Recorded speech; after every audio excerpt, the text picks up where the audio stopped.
उदालगुरि जिल्ला बारभुटान सीमा नांजाबनाय 4 नं बनगुरुं ओनसोलावबो गाजा गोमजायै फालिदों बयनिबो आंगो रंजालि बैसागु फोरबो। बिफांनि दालायाव गोरलै बिलाइया खिलिबाय, दाउ खौवौआबो गाबफैबाय, बुहुम बिखायावबो मिथिंगाया सोमखोर समायना गाब गाबाय। बुहुमाव थानाय बायदि हारि माहारिनि गेजेरावबो रंजालि बैसागु फोरबोखौ लानानै रंजानाय थासारिया बे समाव थाद'नाय गैयै सोलिगासिनो दं। उदालगुरि जिल्ला बारभुटान सीमाजों नांजाबनाय मैखोम बर', राभा, आदिबासी, असमिया हारिजों खौसेथियै ज' रायजो जाबोनाय 4 नं बनगुरुं गामिनि विष्णु मन्दिर कमिटिनि बानजायनायाव खुंगा 28थि दिउल उत्सव लोगोसे रङाली बिहु फोरबो खुंफुंदों।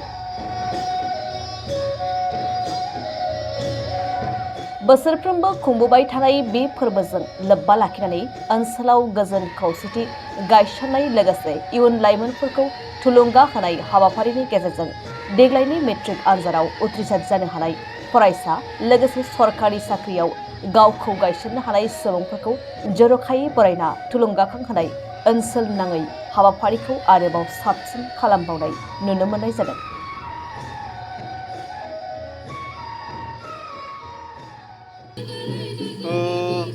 आं जोबोर खुसि दिनै नैबे जिथु बैसागु रंजाथायाव बिथांमोना आंखौ लिंहरबाय आरो आङो फैनानै नुफैबाय। बेयाव राभा बर' गासैबो माने बैसागुनि रंजानो थाखाय बाहागो लानो फैदों। खिन्थु मोनसे दुखुनांथाव बाथ्रा जादों जोंहा बेयाव दिनैनि नैबे समावहाय बिथांमोना समाय मथे बैसागुखौ खुंफुंनो हायाखै, मानोना बोथोरा एसे दिगदार खालामदों। अब्लाबो नैबे समावहाय बर', राभा आरो हारसा, असमिया जेसेबां बिहुखौ मोजां मोनग्रा बिथांमोनहा बयबो बेवहाय मोसानो आरो गोदान बोसोरखौ बरायनो थाखाय आरो बेबायदिनो गावजों गाव अनलायनायखौ लानानै जिथु मोसानो आरो बादायलायनो फैदों। बे जोबोद मोनसे रंजाथाइ आरो पिस सान्थिनि मोनसे मेसेज बायदि बियो आं बुंनो थाङो। मानोना बोराइ बन्थ' गथ' गथाय बयबो मिनि खुसियै गावनि गोसोफोरखौ हगारसारनानै मोसाबाय थादों आरो जों बेबायदि रंजानायखौ नुनो मोनदों। रायजोफोरनिसिम दिनैनि नैबे बैसागु रंजानायजों आं बेखौ मिथिनो लुबैयो जे गोजाम बोसोर थांबाय, गोदान बोसोर फैदों। जोंहा बुंनाय दं मोनसे, बैसागु फैलायबाय, दाउ खौवौआ खौवौ गाबनानै बरायलायबाय, बारदै सिख्ला फैबाय, बिफां लाइफां रोदोमबाय ना। डेट मिन्स जोंनो बोथोरा ग्रिन नेचार होफैदों आरो जों फैबाय थानाय समावहाय जिथु मोजाङै जोङो गावनि मावनाय दांनायखौ गावनि गोसो खुसियै जिथु रंजानायै जोङो गावगावनि जिथु जिउ खुंनायाव मोजां खामानि मावलांनो हागोन। माने बे खनसेयाव जों रंजास्रांनि आरो फैबाय थानाय समावहाय जों मोजां खामानि मावलांनि। आरो रायजो राजाफोरखौ आं बेजों मिथिहोनो लुबैयो जे बेबायदिनो बोसोरसेयाव खनसे बैसागुखौ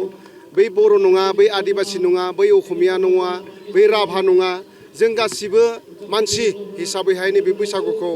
रंजानायखौ जों नुबाय थादों। खुब मोजां जादों दिनैनि नैबे प्रग्रामा। আমি 4 নং বনগুৰুম বিষ্ণু মন্দিৰ সমিতিয়ে প্ৰত্যেক বছৰে আমি দৌল উৎসৱৰ লগত সংগতি ৰাখি ৰঙালী বিহু উদযাপন কৰিছোঁ। এইবাৰ আমাৰ 28তম দৌল উৎসৱ ও ৰঙালী বিহু উদযাপন। সেয়েহে আমি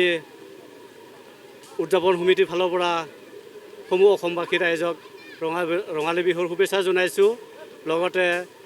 সকলো ৰাইজে যাতে ভালে কুশলে থাকে তাৰে আমাৰ উদযাপন সমিতিৰ ফালৰ পৰা বহুত ধন্যবাদ জনাইছোঁ। আমি বহু প্ৰতিকূল বতৰৰ স্বত্তেও এই বছৰ আমি ৰঙালী বিহু উদযাপন ইতিমধ্যে আৰম্ভ হৈ আছে। আমি এই ৰঙালী বিহু উদযাপনৰ দ্বাৰাই যাতে সকলো জনগোষ্ঠীয়ে শান্তি সম্প্ৰীতি অটুট ৰাখি যাতে ভালে ভালে থাকে তাৰে মই কামনা কৰিছোঁ। আৰু লগতে সমূহ ৰাইজক ৰঙালী বিহুৰ শুভেচ্ছা জনাইছোঁ ধন্যবাদ আমাৰ এই ৰঙালী বিহু উদযাপন দৌল উৎসৱ এদিনীয়া কাৰ্যসূচীৰে আমি বিশেষকৈ এই বছৰ আমি কাৰ্যসূচী হিচাপত আছে ৰাতিপুৱা বিহু পতাকা উত্তোলন তাৰপিছত স্মৃতি দৰ্পণ অনুষ্ঠান আছে বৃক্ষৰোপণ অনুষ্ঠান আছে তাৰপিছত বাৰ্ষিক পূজা উপলক্ষে হোমযজ্ঞ অনুষ্ঠান আছে তাৰপিছত আবেলি আমি মুকলি বিহু প্ৰদৰ্শন আৰু ঝুমুৰ খেৰা নৃত্য প্ৰদৰ্শনৰ আয়োজন কৰিছোঁ লগতে আমি এই বছৰ আমাৰ 2025 চনত যিসকলে হাইস্কুল শিক্ষান্ত পৰীক্ষাত উত্তীৰ্ণ হৈছে তেওঁলোকক আমি সম্বৰ্ধনা অনুষ্ঠান ৰাখিছোঁ আমাৰ কাৰ্যসূচী আমি ইমানে ৰাখিছোঁ এই বছৰ কাৰ্যসূচীত আমাৰ উদ্দেশ্যটো যাতে আমাৰ যিমান জনগোষ্ঠী আছে সকলোৱে যাতে মিলা প্ৰীতিৰে বসবাস কৰিব পাৰে আৰু শান্তি সম্প্ৰীতি অটুট ৰাখে সেয়া আমি কামনা কৰিছোঁ আমাৰ এইটো আমাৰ 28তম ৰঙালী বিহু উদযাপন আৰু দৌল উৎসৱ অনুষ্ঠান হৈ আছে আমি এইটো সাহায্য চৰকাৰৰ ফালৰ পৰা পোৱা নাই আমি এই মন্দিৰত আমাৰ 40 ঘৰ মানুহ আছে এই 40 ঘৰৰ মানুহৰ পৰা প্ৰত্যেক 15 দিনৰ মূৰে আমি 50 টকাকৈ উঠাইছোঁ প্ৰত্যেক 15 দিনৰ মূৰে আৰু মাহেকত হয় 100 টকা তাৰপিছত বছৰেকত হয় 1200 টকা তাৰ লগত প্লাছ কৰি আমি অতিৰিক্ত হিচাপে 500 টকাকৈ কালেকশ্যন কৰিছোঁ সেই কালেকশ্যনৰ দ্বাৰা আমাৰ এই অনুষ্ঠানটো আজি অনুষ্ঠিত কৰি আছোঁ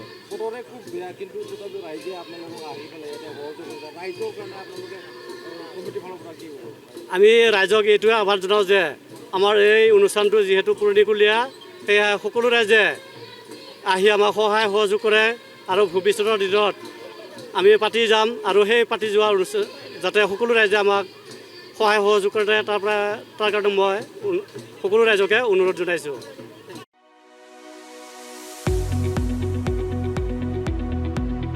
गुनगोनां सोलोंथाइ लानो गोसो गुदुं फरायसाफोरनि थाखाय गोजोनथाव खौरां क'क्राझारनि बालागाव सेन्ट आन्स कलेजाव 2025-26 बोसोरनि थाखाय गोदानै मुं थिसननाय हाबाफारिया जागायबाय एचएस थाखोआव आरो FYUG थाखोआव फरायसाफोरनि गोदानै मुं थिसननाया सोलिगासिनो दं क'क्राझारनि साहा बालागावआव थानाय सेन्ट आन्स कलेजनि एचएस थाखोआव कमार्स आरो आर्ट्स स्ट्रीमाव इंलिश मीडियामाव गोदानै मुं थिसननाया सोलिगासिनो दं आरो बेजों लोगोसे FYUG एबा 4-year अंडरग्रेजुएटनि थाखायबो कमार्स आरो आर्ट्सआव गोदानै मुं थिसननायाबो जागायबाय FYUG नि आर्ट्सनि थाखाय इंलिश बड' Assamese political science education economics history आरो ससियोलॉजी आयदायाव मेजर लानानै सोलोंथाइ लानो हागोन आरो बिकमनि थाखाय फाइनेंस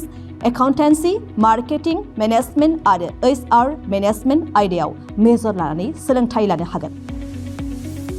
गुनगोनां फोरोंगिरिफोरनि सोलोंथाइ होनायजों लोगोसे बेवहाय बायदि उफ्रा सोलोंथाइबो होनाय जायो जेरै computer class spoken English course आरो गुबुन सार्टिफिकेट कोर्सफोरनिबो सोलोंथाइ लानो खाबु होनाय जायो बे कलेजाव स्पोर्ट्स फेसिलिटिज लाइब्रेरी फेसिलिटिज वाइफाइनि फोनांजाब राहाजों इंटरएक्टिवनि राहा आरो smart board classroom air condition computer lab आरो बेजों लोगोसे माखासे फरायसाफोरनो रिमिडियल क्लासनिबो खाबु होनाय जायो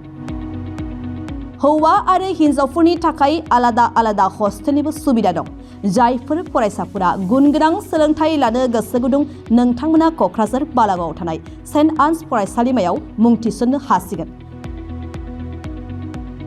गोबाङै मिन्थिबावनो थाखाय नैबे जानबुं एबा कन्टेक्ट नं 6003786924 आव जगाजग खालामदो एबा सुलाद लाहरनो हागोन